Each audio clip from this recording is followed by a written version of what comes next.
Oi, povo! Então, para alinhar o conteúdo das turmas do segundo ano, eu resolvi começar nossas aulas online pelo conteúdo referente à sociedade açucareira do período colonial. Então, na aula de hoje, a gente vai estudar os motivos que levaram a colônia portuguesa a implantar a produção açucareira aqui em nosso território. Além disso, também vamos ver como acontecia a produção, para abastecimento do mercado interno na colônia. Além disso, também vamos ver o detalhamento, o funcionamento de um engenho de açúcar, com as suas devidas estruturas. Então, no próximo slide, a gente observa os fatores que foram determinantes para a implantação da cultura açucareira. Então, alguns desses fatores eu já mencionei, já falei, já comentei em sala de aula, mas não custa nada relembrar. Então, o primeiro fator que eu elenquei para vocês é referente ao conhecimento técnico dos portugueses. Ou seja, os portugueses, eles já dominavam o cultivo da cana, eles já dominavam a produção do açúcar em outras colônias suas. Então, devido a esse conhecimento técnico, então esse fator, fez com que a cultura açucareira fosse implantada em nosso território, aqui principalmente no Nordeste brasileiro, devido a esse conhecimento prévio, que os portugueses já dominavam. Outro ponto interessante é sobre o lucro, O açúcar era um produto extremamente lucrativo, altamente rentável, Era um produto que estava em ascensão, era um produto que tinha um certo destaque no cenário internacional. Então, essa lucratividade obtida pela produção do açúcar também é um fator determinante para a implantação da cultura açucareira aqui no nosso território. Outra coisa é as condições climáticas, ou seja, o nosso clima quente e úmido, O nosso solo, que era um solo rico em nutrientes, que era um solo de massapê, principalmente no litoral do Nordeste.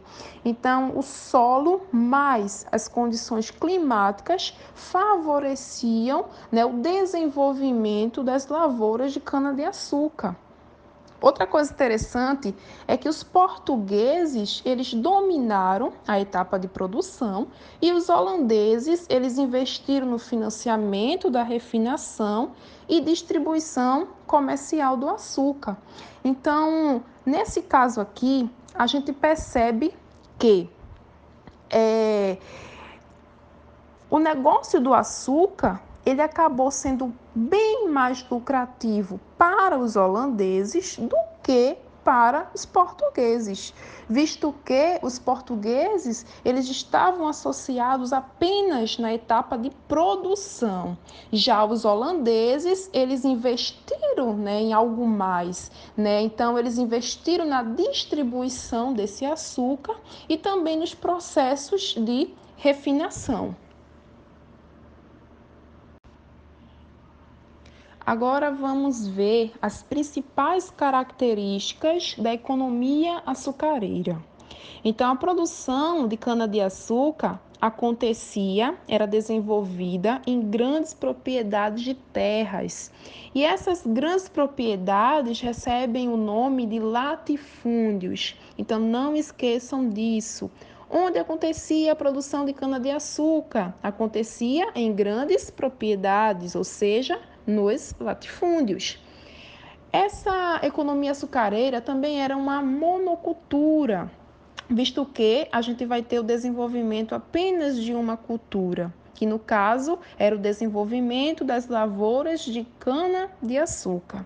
E a principal mão de obra utilizada, né, nesse processo todo foi a mão de obra escrava, né? Foram os africanos, né, que vieram através do tráfico negreiro, né? Então eles foram a principal mão de obra utilizada nesse período. E também a produção açucareira era uma produção tendo como finalidade a exportação. Então, a produção do açúcar ela não servia para abastecer o mercado interno da colônia, e sim para exportação, era um produto destinado à exportação. Então, todas essas características que eu acabei de mencionar se referem às plantation. Então, quais são as características de uma plantation? Então, você tem que associar que são grandes propriedades de terra, a produção é feita através da monocultura, com utilização de mão de obra escrava, visto que a produção vai ter por finalidade a exportação.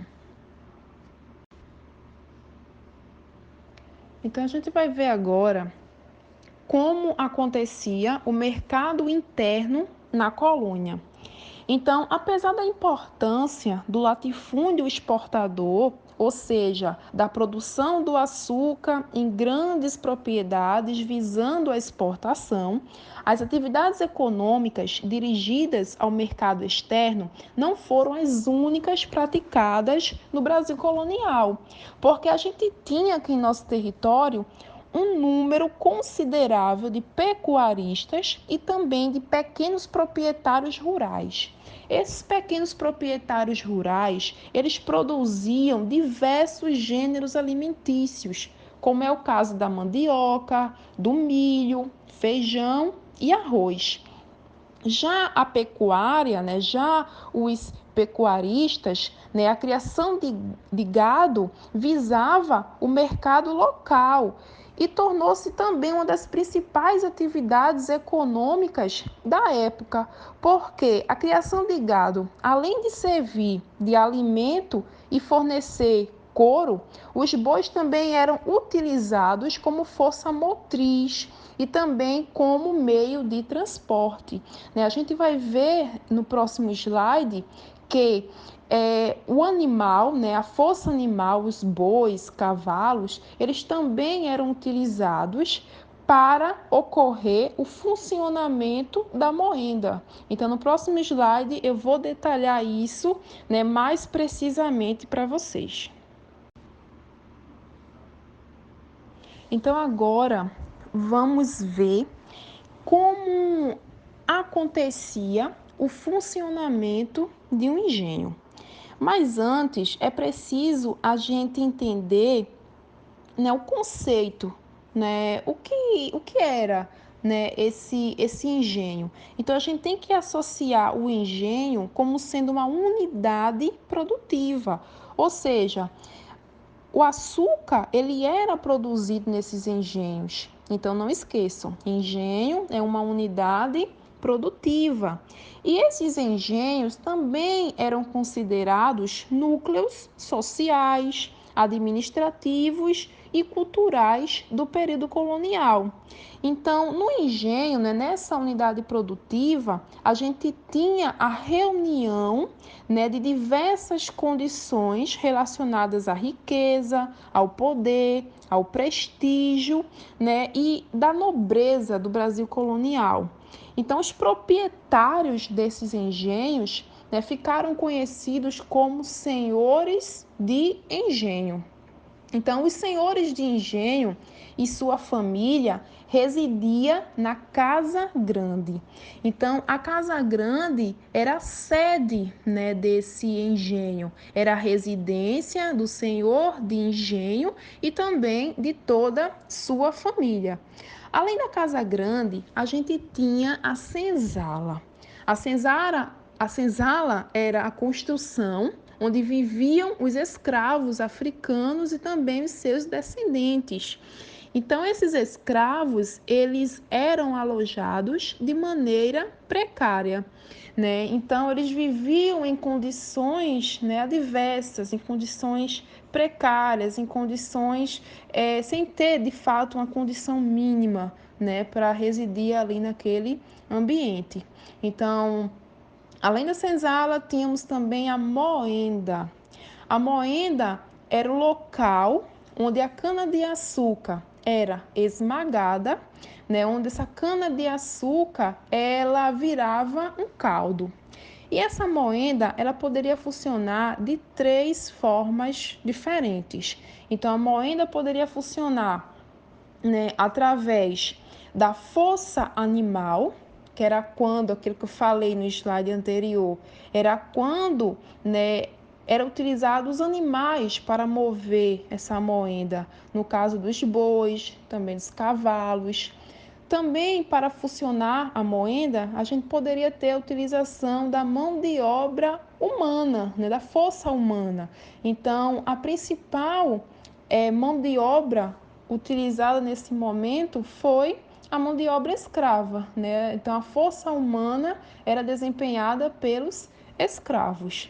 Então, além da força humana, então a moenda, né, ela poderia funcionar também devido à energia proveniente da água, né, a força das águas. Então, além da moenda, tínhamos a casa da fornalha. A casa da fornalha era uma espécie de cozinha que abrigava grandes fornos que aqueciam o produto e transformavam o caldo, né, da cana-de-açúcar em melaço, né, em um líquido mais escuro. Então, além da casa da fornalha, tínhamos também a casa das caldeiras. Era quando o caldo, né, o melaço, ele era aquecido em tachos de cobre. Então, além dessa casa das caldeiras, tínhamos também a casa de purgar, que era o açúcar depois de resfriado e condensado, ele era branqueado. Então, além da casa de purgar, tínhamos também a capela, que foi erguida para representar a religiosidade dos habitantes do engenho, sobretudo dos portugueses. Era o local onde ocorriam as missas e as principais manifestações católicas, como é o caso do batismo e também dos casamentos.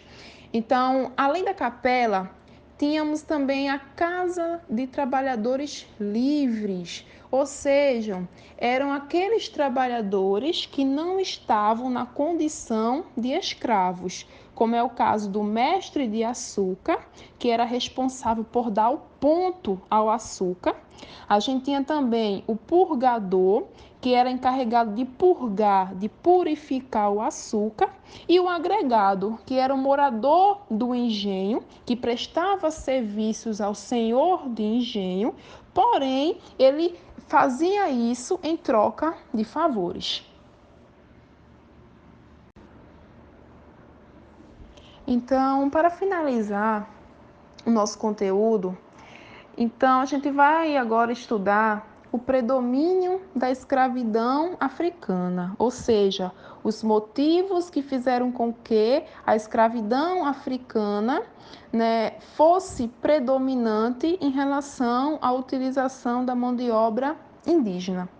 Então, o primeiro ponto é a barreira cultural, ou seja, os indígenas do sexo masculino, eles não estavam adaptados ao trabalho na lavoura, visto que essa função era de incumbência das mulheres indígenas, ou seja, os índios, né, do sexo masculino, eles não tinham conhecimento, eles não tinham adaptação ao trabalho na lavoura de cana-de-açúcar.